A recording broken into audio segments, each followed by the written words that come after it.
તો નમસ્તે વિદ્યાર્થી મિત્રો, તમારા સૌનું ફરી એક વખત હાર્દિક સ્વાગત છે આપણા સૌની સહિયારી યુટ્યુબ ચેનલ કે જીપી ઓફિશિયલ યુટ્યુબ ચેનલ પર. તો મિત્રો, ટાટ પરીક્ષા જે પણ લેવાયેલી છે એનું કટ ઓફ છે કેટલું રહેશે, આપણે એના પર આજે ચર્ચા કરીશું કે ભાઈ કેટલા માર્ક્સ હશે તો વારો આવી જશે. 100 ની ઉપર માર્ક્સ હોય તો વારો આપણે જે પણ મેન્સ પરીક્ષા છે એની તૈયારી કરવી કે ન કરવી તે પ્રમાણે બધી વાત છે તમે કરીશું. એક પરિપત્ર મિત્રો જે પણ આવેલો છે એની હું અહીંયા તમને બતાવીશ, જેથી કરી તમે તમારી રીતે સમજી જાઓ ભાઈ કે મારે કેટલા માર્ક્સ હોય તો મારે હવે આવનારી ભરતીની તૈયારી છે કરવી. અને આ પરિપત્ર મિત્રો ક્યારનો આવેલો છે, પરંતુ અત્યારે એટલા માટે બતાવું છું કે ભાઈ ટાટ નું કટ ઓફ વિશેનો વિડીયો છે, ઘણા બધા ક્રિએટરે મૂકેલો છે ને ને હજુ સુધી એ ફાઇનલ નથી ખબર પડેલી કે કેટલા ઉમેદવારો પાસ થઈ ગયા છે, શું છે શું નહીં. અને સીધું કહે છે કે 60 માર્ક્સ હોય એટલે એને આગળની તૈયારી શરૂ કરી દેવી. તો આ પરિપત્ર તમે જોઈ લો એટલે તમને ખબર પડે કે 60 માર્ક્સ હોય તો શું તમે પાસ છો કે ન પાસ છો એ પહેલા તમારે જાણવું જરૂરી છે. તો GP official YouTube channel subscribe કરી દેજો મિત્રો, આવી તમામ ડેટા અમે સૌથી પહેલા તમારા સુધી પહોંચાડતા રહેશું. તમે જોશો કેટલા ઉમેદવારો છે એ 100 ની ઉપર માર્ક્સ આવ્યા છે, 110 ની ઉપર, 120 ની ઉપર, 130, 150 ની ઉપર કેટલા ઉમેદવારો માર્ક્સ આવ્યા છે એ પ્રમાણે ડિટેલ પણ લખેલી છે. અહીંયા પછી તમે જોઈ શકો છો કે ભાઈ જો આપ જે પણ આપણે ટાટની એક્ઝામ લેવાયેલી છે એની અંદર મિનિમમ માર્ક્સ છે કેટલા તમારે હોવા જોઈએ. તો જનરલ કેટેગરી વાળા ઉમેદવારો તેને 40% પ્રમાણે એટલે 240% એટલે 80 માર્ક્સ હોવા જોઈએ. તો હવે જેણે પણ એમ કીધું છે કે ભાઈ જનરલ કેટેગરીમાં જો એને 60 ની ઉપર માર્ક્સ આવે એટલે એને પ્રિલિમ્સની જે પણ મેન્સ હોય છે એની તૈયારી શરૂ કરી દે. પ્રિલિમ્સ અંદર સારી રીતે પાસ છે. અને એમ કીધું હતું કે ભાઈ જે પણ કેટેગરી સિવાયના જે પણ પછાત વર્ગમાં આવે છે તે બધાના મિત્રો 70 ગુણ તો હોવા જોઈએ. તો અમુક એમ કીધું 60 હોય તો એને મેન્સની તૈયારી કરી દે. પરંતુ અહીંયા તમે અગત્યની સૂચનાની અંદર જોઈ શકો છો કે ભાઈ આને ગયા વખતે મિત્રો થોડુંક નીચે રાખવામાં આવ્યું હતું, એ પ્રમાણે પણ માહિતી છે, તે બધી અપડેટ પણ તમને આપશો. અહીંયા તમે એ પણ જોઈ શકો છો. પ્રાથમિક પરીક્ષાને જે પણ ઉમેદવારોએ પરીક્ષા આપેલી છે એમાં જનરલ કેટેગરીના ઉમેદવારો એને 80 માર્ક્સ હોવા જોઈએ, અને જે પણ એસસી એસટી બધાના ઉમેદવારો એને 70 ગુણ ઓછામાં ઓછા હોવા જોઈએ, તો જે પાસ ગણવામાં આવશે. અહીંયા તમે જોઈ શકો છો.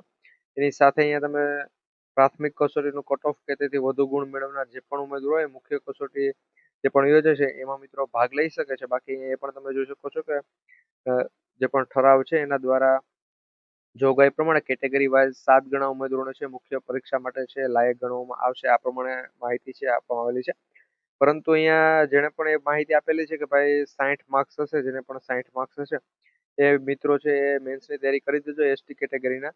તો મિત્રો નહીં ભાઈ, એ મેન્સની તૈયારી કઈ રીતે કરી શકે મારો એક પ્રશ્ન છે. કારણ કે ભાઈ 35% જે એસટી કેટેગરી વાળાના મિત્રોને 35% લઈ આવવાનો તો એને 70% હોય ત્યારે તે માંડ પાસ ગણે છે. તો શું ફેલ થયેલા ઉમેદવાર પણ તૈયારી શરૂ કરી દે?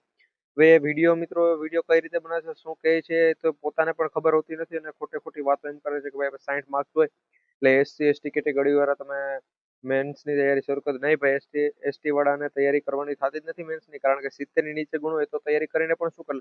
કારણ કે વ્યક્તિ પરીક્ષા જે પણ પ્રિલિમ્સ છે એમાં ફેલ છે, તો અને ફેલનો ક્રાઇટેરિયો એટલા માટે જ રાખવામાં આવે છે પણ હોશિયાર હોય એને ભાઈ સારા એવા માર્ક્સ આવે તો મેન્સની તૈયારી કરે.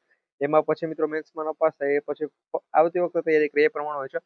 અહીંયા હું તમને જણાવી દઉં ભાઈ, જેને પણ જો જનરલ કેટેગરી વાળો મિત્રો હોય કે પછી એસસી એસટી માંથી કોઈ પણ મિત્રો, એને મિત્રો 100 ની ઉપર માર્ક્સ હોય એટલે એને તૈયારી છે 100% શરૂ કરી દેવાની છે. તમે મિત્રો ઓએમઆર સીટ છે આવેલી હશે અને એના ઉપર તમને ખબર પડી ગઈ હશે કે ભાઈ તમારે કેટલા માર્ક્સ થાય છે. તમને અંદાજિત જો ખબર પડી જાય મારા 100 ની ઉપર ભાઈ માર્ક્સ થાય તો તૈયારી શરૂ કરી દેજો. બાકી મિત્રો જો આમાં અમુકને આપણે જે પણ ટેટ 1 ની એક્ઝામ લેવાલી છે એની અંદર તમને ખબર હોય તો પેલા છે 3 માર્કનો વધારો છે કરવામાં આવેલો છે. એના પછી અત્યારે હાલ મિત્રો આખો મુદ્દો છે કોર્ટ પાસે છે. તો જો આપણી ટાટ એક્ઝામ લેવાલી છે એની અંદર પણ જો મિત્રો કોઈ પણ પ્રકારનો માર્ક્સનો વધારો કરવામાં આવશે તો એ માહિતી પણ હું 100% તમારા સુધી પહોંચાડી દઈશ. એના માટે આપણે આ GP official YouTube channel subscribe કરી બેલ નોટિફિકેશન ઓલ ઉપર સેટ કરી દેજો. હવે બીજી વાત એ મારે કરવી છે ભાઈ, તમે વિડીયોમાં અત્યાર સુધી બન્યા રહ્યો છો તો મારે બીજી એક વાત પણ કરી દેવી છે કે ભાઈ જેને પણ 60 માર્ક્સની નીચે એટલે ભાઈ અહીંયા 60 તો નહીં, પરંતુ તમે ચોખ્ખું કહી ભાઈ જેને પણ 70 માર્ક્સની નીચે છે એ બધા 100% ફેલ ગણાય છે. તો એ બધા મિત્રો માટે છે એ ભરતીની જાહેરાત છે મિત્રો. ટોટલ 3 જિલ્લાની અંદર અલગ અલગ શાળાઓ છે એની અંદર ટોટલ 170 પ્લસ શિક્ષકોની ઘટ છે. તો એ બધી એની અંદર મિત્રો 1 થી 8 પણ આવી જાય, 9 થી 12 પણ. 9 થી 12 ના જો તમારે ફોર્મ ભરવું હોય તો મિત્રો એમાં તમે ફોર્મ ભરી શકો છો.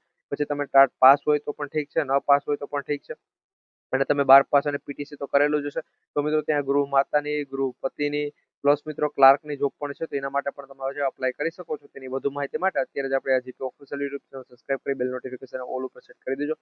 આ ફોટો પણ મિત્રો ક્યારનો આવેલો હતો, પરંતુ અમુક એમ કીધું હતું ભાઈ 60 માર્ક્સ ઉપર સિલેક્શન થઈ જાય છે.